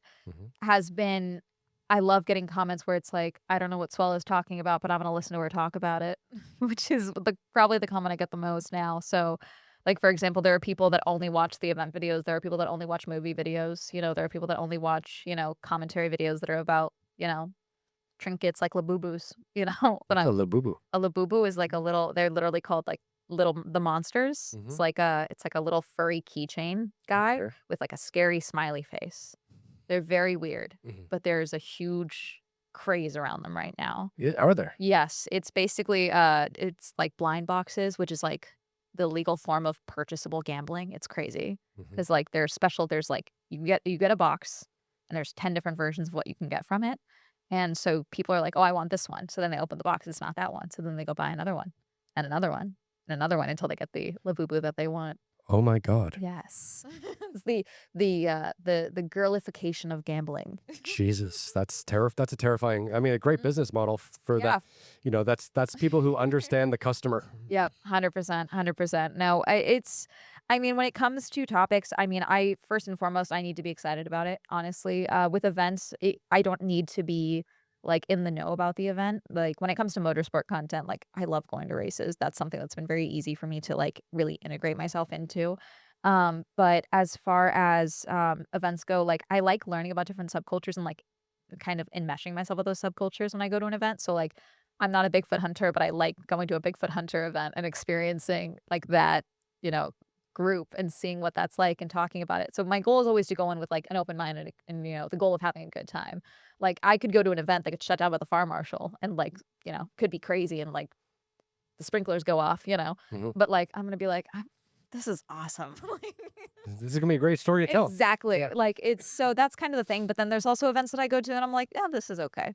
You know, like, and sometimes it's, you know, a video where I'm like, okay, there's not a lot here, but I'm still going to tell that attendee experience that I had. And do I think there's anything to like clickbait or anything like that? Probably not. But I mean, at the end of the day, it may not get, you know, 1 million views, but someone's going to find that valuable in some capacity when it comes and share it with another friend. Exactly. You know, and sometimes like, you know, a video may not perform well right now, but you know, when the event happens again next year, my video might be the first one that shows up when you search it up when you're trying to learn more about the event, you know. And when it comes to like social media topics, typically I know I spend so much time online. Like I said, I'm a student of content, you know. I joke that I'm, you know, terminally online all the time. And so like someone's like, hey, did you hear about this? I'll be like, yes, here's a breakdown because I know too much. And so I can I joke I'm like I'm a social media anthropologist. Like I'm here to take this information from TikTok and explain it to you so you know what your Gen Z coworkers are talking about at the water cooler tomorrow, you know, and like kind of like translating that and talking about that. But it's usually something where it's like there is a trending topic, but me explaining it is like how I make it different. Or okay, like let's look at this topic and look at it differently and see, you know, what's happening, what's deeper. I draw it back to something else that I remember from, you know, when I was in middle school and I saw it online. Well, it's quite clear that your audience likes your perspective on everything. Yes. I'm very blessed. I'm very blessed that my audience likes me. So two things. The motorsport thing is very interesting. So like obviously I'm not a car fanatic and I don't love machines in general, but the dramatization of what Netflix has done with Drive to Survive F1 and even the NASCAR stuff and the IndyCar stuff, I absolutely love it because the relationships within the teams and the relationships between the drivers and even their wives, girlfriends, children, like I just find like that behind the scenes element of what's going on the racetrack very exciting. But you come to it as a machine enthusiast. Kind of a bit of both. I mean, my parents did grow up like bringing me to like car shows, like classic car shows. Okay. Like, because especially in Orange County, like there's a ton that would go at like the OC Fairgrounds and stuff where they would just have like all the movie cars and things like that out. And so that was always fun. But I was never like a race car person. Like my family was never NASCAR people. A lot of my extended family actually does boat racing, which I've never actually done. But that's something that a lot of my extended family does on my mom's side. And so it wasn't until my family has always been a baseball family, very much a baseball family. Like my dad uses his YouTube money now to have season tickets at the Angels, like very much loves baseball. So he's done well on YouTube as well. Oh gosh, yes. No, he's in the financial niche. Okay. They make money over there. And but no, my friend came to me one day and was like, okay, it was during lockdown. She was like, okay, you need to watch the show on Netflix called Drive to Survive because you love fast sports. And I think you're going to really like this. And I need someone to talk to about this. I need you to know who Daniel Ricciardo is. And I was like, okay. So I started watching it and I was like, first season's kind of a dud. But like getting into the show, I started liking it more. And then I started watching the season alongside watching the show. And I was like, oh, this sport's actually better than the show. It's a really good crash course. And I still encourage people to watch it for the crash course because I'm someone that to get into something new, I really like knowing the players. I like knowing the people on the teams. I like knowing everyone involved and everything like that. And that's really what Drive to Survive really captures is like, who all these teams are, who these mechanics are, who these, team principals are and these drivers are and everything like that. And the stakes of this sport where they strap each other into rocket ships and then, hope to make it to the finish line first. And, but if you like something in chronological order, Drive to Survive is not for you. No, definitely not. If you follow the season, watching Drive to Survive after the fact, real rough. Oh, is it? Yes, especially because when like an insane thing happened like during a race weekend and then they cover that race weekend in the show and they don't talk about like what you think is the big thing. It's very crazy because you're like, okay, why are you doing this storyline when you've got like a full cheating scandal almost happening simultaneously. And so that's the thing. But it's great for new fans. I really do believe that. But I love these sports. I love these cars. Like I'm gonna take my phone out. I know I'm not supposed to, but you can do whatever you want. Actually, I don't give a shit. This is me and Lewis Hamilton's 2008 championship winning car. It's my lock screen is myself. I don't know if it'll show up. Yep. I'll show you too. That's fantastic. That was me at a Velocity Invitational in 2023, right before the first Las Vegas Grand Prix, and they had all the McLaren heritage cars out. So they had like Bruce McLaren's car and everything like that, and ended up talking with some of the engineers, and they were like, "Do you want to get in the '08?" I was like, "Yes." Did you mention to them that your first YouTube channel was AMG? No, I don't think you tell McLaren that. No. Avoid the lawsuit at all costs. But at least you got to sit in the car. No, it's great. And like since then I've done an AMG GT3 ride along. Nearly crashed into a wall. I was a passenger though, so it's not my fault. Tires were cold. We were fine. I've done, drifting ride-alongs, which is crazy. It's where the car is going like 90-degree angles back and forth. Crazy, And like that's something that I don't know. I love the cars of it all. I love the team dynamics of it all. I think it's really cool to see like the all these different moving parts of a team and all these different parts of a GP weekend come together and like actually put on like the broadcast experience for fans and stuff. I think that's really cool. I love the team element, like from the man or woman that's replacing a tire in less than 2 seconds to to the engineer sitting off site back at their headquarters trying to figure out why the engine's not performing and having all those people on the same comm and then having the principal guy talk to the driver and then having his wife or girlfriend up biting all her nails off or playing with her little dog that fits in her purse, whatever it's going to be, right? There are a few dogs in the paddock now. Yeah, a few of the drivers are bringing their dogs around. So yeah. Very interesting. Yeah. Yeah.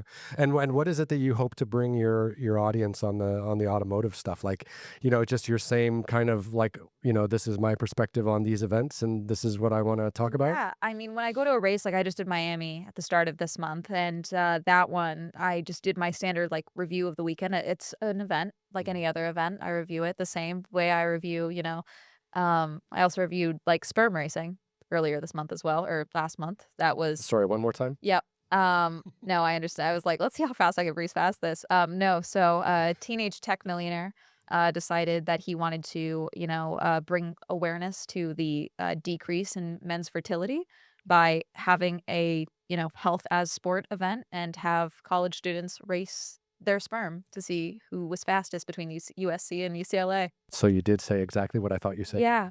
Yep. Yep. That was the main scandal of that one. Actually, was not the whole concept of it. It was that they allowed betting on that race that I think I'm fairly certain was rigged. I still believe that there was actually shenanigans there. Yeah. Wow. Yeah. Yeah. Yeah. But so Sperm racing. yep, it was crazy.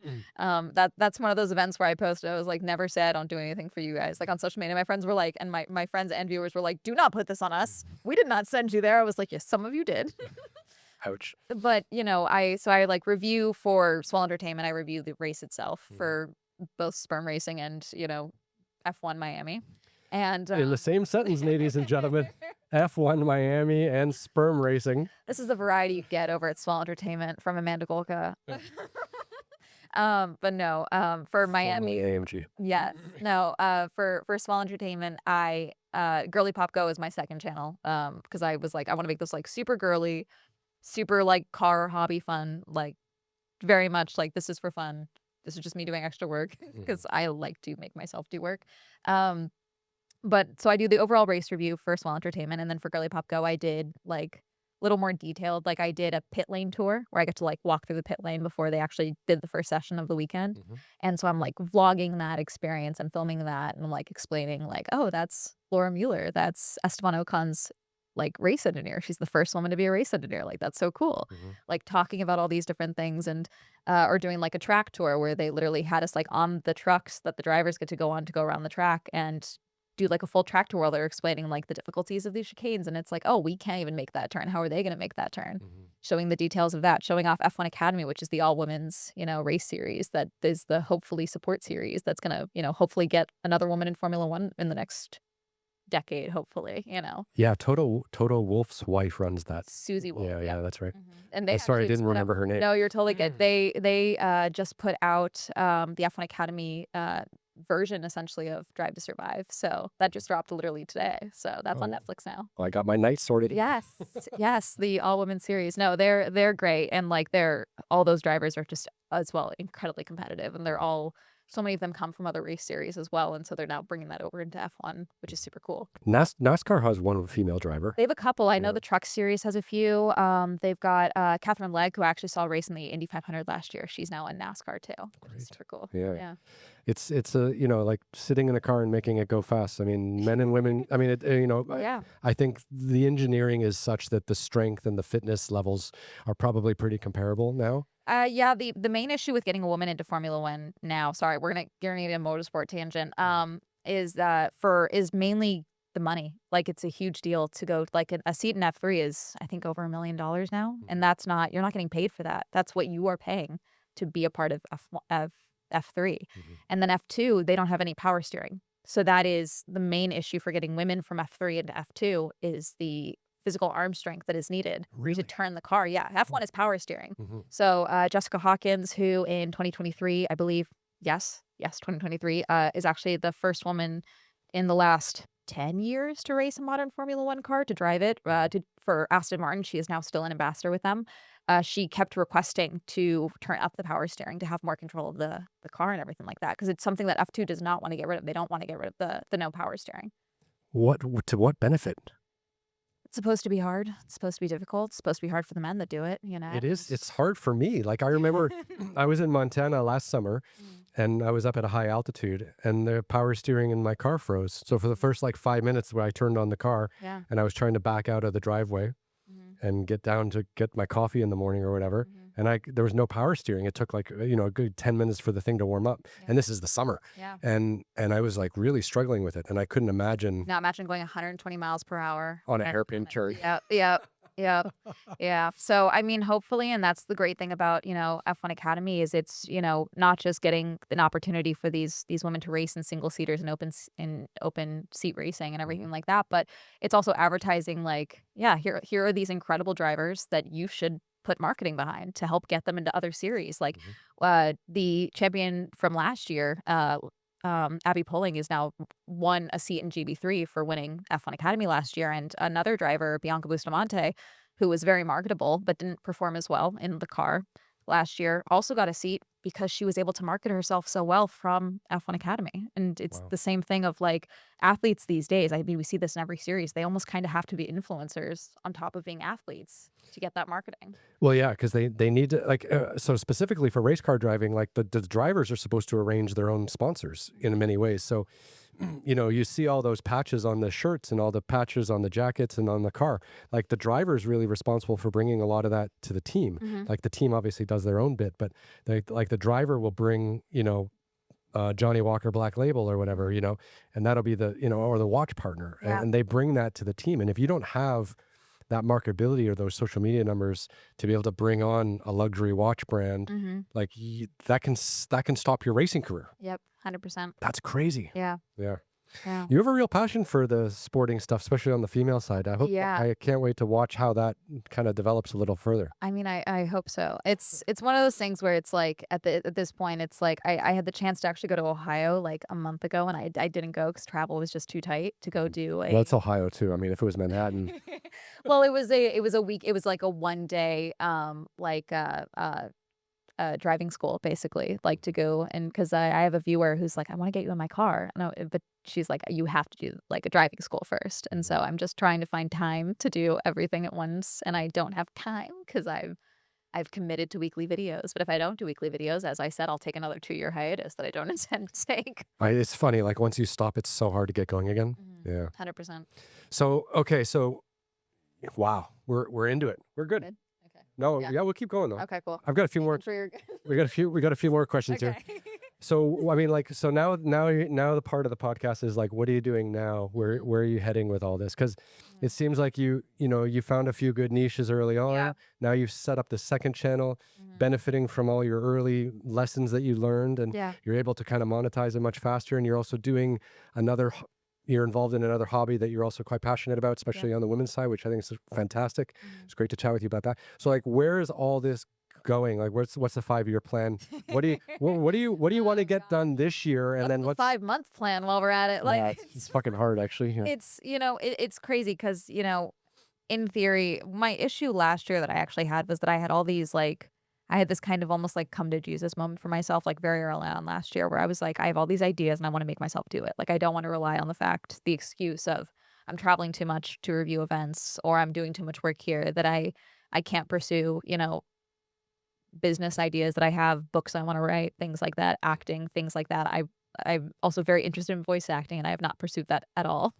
And it's but then last year I also then just continued to do a lot and it was none of the things that I had wanted to do. And so I called it running in place a lot because I was doing so much and I was exhausted. And on paper, I was like doing so much, but it was none of what I wanted to be doing.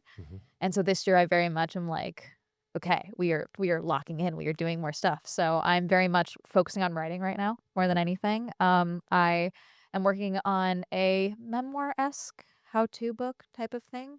26? Yeah. That's fucking bold. 27. 27. Sorry, Don. Not you making me younger.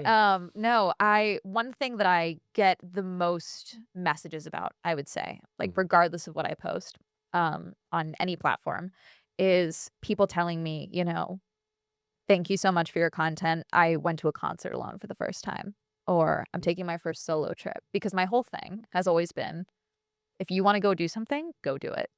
Do not wait on other people to live your life. And so for myself, that's something that I'm really working on a lot right now, is basically writing. I'm giving you a title now because it might change. It's called Table for One. And it's very much like, pursuing life and doing things alone and getting comfortable with that, whether, you know, so you can stop waiting on other people to live your life, because that's something that I had to realize at like 20, you know, or at 16 even. Like, don't wait on your parents to help you. Don't wait on your friends to go to a museum because you want to go to a museum. You know, if I'm going to go to Paris tomorrow, I'm going to go to Paris. I'm going to France for the first time next month, you know, for an event, but like I'm going to France for the first time by myself, you know, like, and that's something that it's one of those things where it's like, yeah, that was just a decision I made at 20, where I was like, I'm going to stop waiting on people. And it really influenced my content so much to like, I go to events alone now. I travel alone very publicly. And it's one of those things that I just don't really think about until people are like, you know, thank you so much. I didn't realize I like needed permission for that. And I feel like you gave me permission for that. And so that's something that I've been really passionate about. So I'm working on that a lot right now. Well, I started my whole life traveling alone. It's like, and that inspired me to do so much more creatively, I think. Because when you're alone, I feel like you learn just as much about yourself as you do about your environment that you're in. And, you know, I went to China when I was 22, and then I lived there for 18 years. And I traveled all through Central Asia and stuff like that at an early age. Went to Iran a bunch of times and things like that. And it was all solo travel, and it was all just so much, it was very empowering, basically. And I recommend everyone to just get off the couch and do anything by themselves, because you can't wait for people. No one will ever have the passion or the desire to do something as much as you want to do it. Yeah. And as someone as well who's like, I'm very like famously forever single, it feels like. But like the amount of people that I've met where it's like, oh, I'm waiting to do that with a boyfriend or like a husband, or like when I have a family, and I'm like, God, why? Fuck that. Yeah. Why? Dear God. Yep. So yeah, that's one I'm really passionate about. I have a first draft of a horror novel that's done. I just need to work on it and make it not bad. So I have a lot of things that are, it's like, they're in progress, you know, versus things that are like done. And it's like, yeah, I have a date for you for when it comes out, which is the problem. That's exciting though. But so, I mean, like, how do you balance like the weekly videos plus like the long-term projects plus the passion projects plus the stuff that is your bread and butter, which makes the money? Like, it's hard juggling all that. Undiagnosed ADHD. No, I don't. Like, that's the problem, is that I'm not, you know, Well, there's no mentor. There's no Yeah. mentors for what you're doing. Like when I was coming through at your age, like I was able to make TV shows for television networks, right? Like that doesn't happen anymore. So there's no one who's like creating for themselves, who's in their 40s, who could even understand what one of your days looks like. Yeah, you know, and it's kind of, I saw a great video from a creator on TikTok. I feel bad that I'm blanking on his name, but he said, I don't want to be an influencer because I want to be famous. I want to be an influencer because of the opportunities it provides. Because he was like, I want to know what it's like to like do interviews on a red carpet. Like, I don't want to be on the red carpet and be famous. I want that experience, but I didn't go to journalism school. I didn't do this. I want to be able to travel to this country, but I don't know how to do that, you know, type of thing. And it's kind of that same thing where it's like, I have all these opportunities, and now it's, you know, getting myself to like function and to actually utilize those opportunities simultaneously. And it's like, it's funny, I have a digital assistant, Courtney, who they literally messaged me like once a week, like, hey, it'd be super cool if you wrote today. Like, I've literally begged them to be like, yes, hey, it would be super cool if you could remind me like every couple of weeks or something. And so they've taken that very seriously. They're like, okay, here's your to-do list for the day. Also, you should find time to write, which is actually very helpful. Yeah. So. And I mean, and again too, you have to schedule in downtime, or else it just doesn't happen, does it? 100%. I don't. Having a dog is great. A dog who does not understand deadlines or Stress. anything. Yeah, does not understand that like, oh, you have a meeting in 5 minutes? Cool. I need to go outside right now. It is actually very helpful, but also like if I'm not at an event walking 20,000 steps a day, like I have a very sedentary life. So having a dog that gets me outside to like go for a walk and play with him and everything like that is actually like a very good, like, okay, downtime, offline time, very helpful. Well, that's good. Yeah. What about time in nature? Does that do anything for you? It does. I used to hike a lot more when I was in Hollywood. I don't live in Hollywood now. I'm not telling you where I live now, but I used to do Runyon Canyon at least 2-3 times a week, which I know isn't necessarily classified as nature, it feels like, because it's the very Hollywood version of nature. But I mean, I was a Girl Scout for 12 years. I was a troop president. I'm super cool. Okay. And so I'm obsessed. Thank you. I have a Girl Scout award and everything. No, I grew up camping and stuff, and like trying to find time for that now is great. If I could find time for it, but I mean, as much as I love Joshua Tree, I can't go 3 days without cell service, unfortunately. Like that's one of the things as well is finding that downtime where I can just like go be offline, you know. And it's funny because in previous years, my team can usually realize where I'm like slowly drifting towards burnout, and they're like, "Okay, cool. You've been traveling too much. You're doing too much. You're gonna go do an offline vacation, and Yeah. you're not allowed to do any work." The last one I did was last June, and I went to like a resort in Palm Springs, which was very nice. But you know when you're in a resort or you're on a vacation or a trip, have you ever had this because you travel a lot, where you're like, this would be super cool for someone else. Yeah, all the time. Yeah. Uh, That's when I get my tent out and I go out somewhere totally by myself Yep. and cook Yep. and watch a sunset and drink a whiskey. Yeah, it was like an all-inclusive resort, and I'm like, this is not for me. It's just dirt. Apparently I can only relax if I'm literally on the water. So like cruises, been really into those. Because those I also get Wi-Fi, but I can relax at the ocean. Apparently, I blame being a Scorpio. I blame being a water sign. Same with like a lake. I went to the Lumberjack World Championships last year. That sounds Very like a fun. fucking great event. But it's basically they call it the Lumberjack Bowl, where it's like a literal like pond area, and then both sides there's docks where they compete the entire time. And I remember just like eating like pizza from one of the food trucks like on like the wooden benches, which side note, as someone who is a professional spectator, wooden benches are better than metal bleachers, and I will stand by this. Splinters be damned. um they are more comfortable. And I just remember like sitting by the water, and I'm like, okay, I need to go somewhere else because I cannot move to Wisconsin just to be zen by a lake. I can't do it. There's not a lot of water in Southern California. I mean, we have the ocean, you know. It's not the real ocean, though. Yes, it is. It's so filthy, isn't it? I mean, right now, yeah, we just had a bunch of fires. Like, Yeah. we just, you know. I could be a little bit more gentle, but it's not like when you see like pictures of Tahiti and Fiji and like True. you eat No, out. but I mean, my old summer vacation used to be going to Catalina Island. The problem is now every time I want to go, they have like their bee season where there's just a bunch of bees out, and I'm like, that's not really fun to lay on the beach when you're worried about getting stung. Not at all. No. No. I didn't even know that. No, I haven't even been out there yet. I Yeah, do that. you gotta do it. Yeah. Be ready for it doesn't matter how good you are with motion sickness though, you will get a little seasick on that ferry ride. Just a little. Just a little. No, that sounds good. So you've got a lot in the pipeline. Yeah, a lot of things that are like in progress, you know, more than anything. The upcoming events are the easiest ones. Like I leave for Texas tomorrow, you know, to go to DreamCon, which is a big, you know, fandom event. And then I come back and I go to New York for Sail GP and watch giant race boats race. And then I'm going to France for Cannes Lions for the first time. So Oh, Yeah. Fat Can is the best. yeah, I'm very excited. Yeah. So first time going. That's gonna be amazing. Yeah. Because the film festival and it's lovely. Yeah. French Riviera is masterful. I was there in 2023. It was really nice. Yeah. Nice. Yeah. So, I mean, is there anything that you want to really talk about that's coming out like soon, or is it just like, Ooh. I'm awesome and you guys should follow me, and watch everything I'm doing? Yeah. I mean, always. That's the thing about me is like I could get an opportunity tomorrow and I could be on a plane to, you know, another country tomorrow, you know, if I get the opportunity, if it works out, you know. And that video could be out a week later. Yeah, exactly. You know, that's the my friends always message me like I'll post like from a plane. They're like, okay, where are you going now? Like, what's going on? My friends' moms even like my friend's mom will be like, okay, so is Amanda coming or which state is she in? Do we know? Like it's proliferated throughout my friend groups that Sure. just the I think they're calling it the bolter now. You know, it's the Taylor Swift bolter. But Seems like you embrace that though.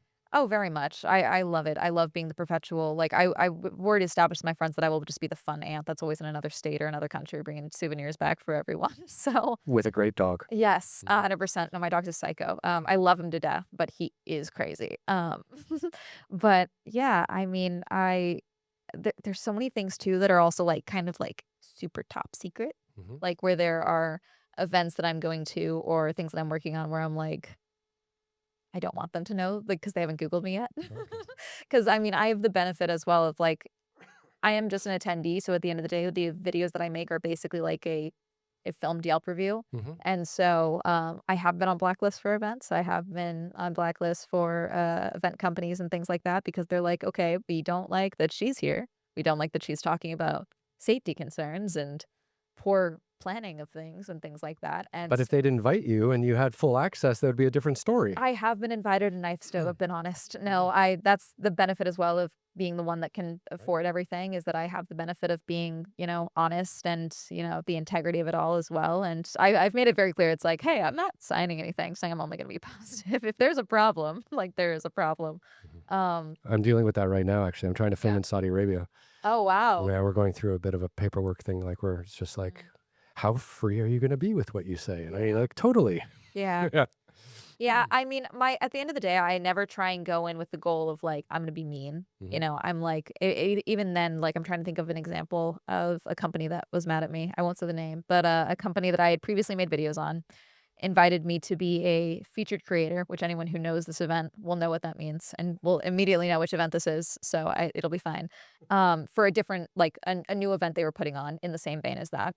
And I was very excited. I did it. It was with a bunch of creators, and it felt like half an event.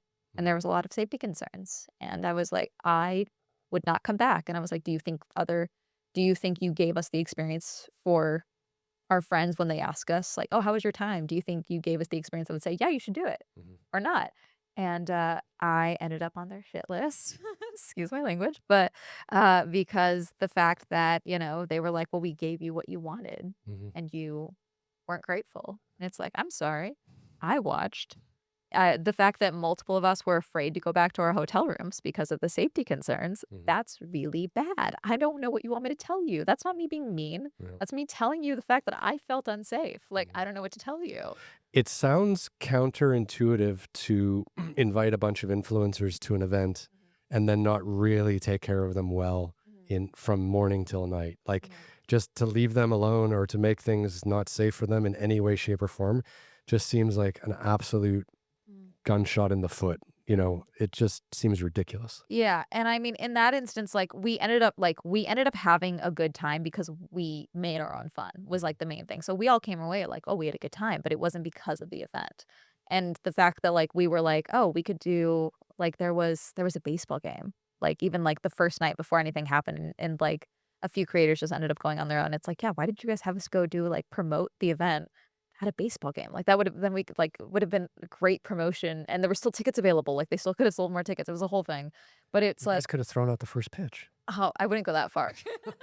No, but I would love to do at some point. Hi, as a baseball child growing up, And sing the national anthem. we're not doing that. No, that's the thing that I realized as I was getting older, is that my teenage vocal cords did not hold up. Fair enough. I will not be having the sudden influencer to music pipeline. I will not be doing that. I will not be engaging. But no, it's just one of those things where, that's the thing that I've learned the most about doing events that I've done and things like that, and becoming like the event chick, as I keep saying, is these events, one, don't realize that creators talk to each other. And I think a lot of them think we're really stupid. And so, like, I'll never forget, I got a message where it was like, that event in particular, they were like, we think she has an inside source, like, telling herself about the event. I was like, no. I'm just walking around. I'm walking around and people are coming and telling me like, oh my God, did you hear about this? Like, people are, because they know that I won't betray their confidence. And they also know that I'm cool with, people not liking me. So like, whereas they're like, hey, my career can't handle these people being mad at me, but this is not good. Here's this, type of thing. So, and, that's, the price I pay of being honest, I guess. It's a good price to pay. Yeah. I mean, it's served me very well. It's the only way to build trust, I think. Yeah. Amazing. Like, I just can't thank you enough for swinging by the studio today and just laying all of that out. Yeah. Thank you for having me and letting me yap for, I don't know how long we've been recording. It's been a while. We're just down here. Okay. Yeah.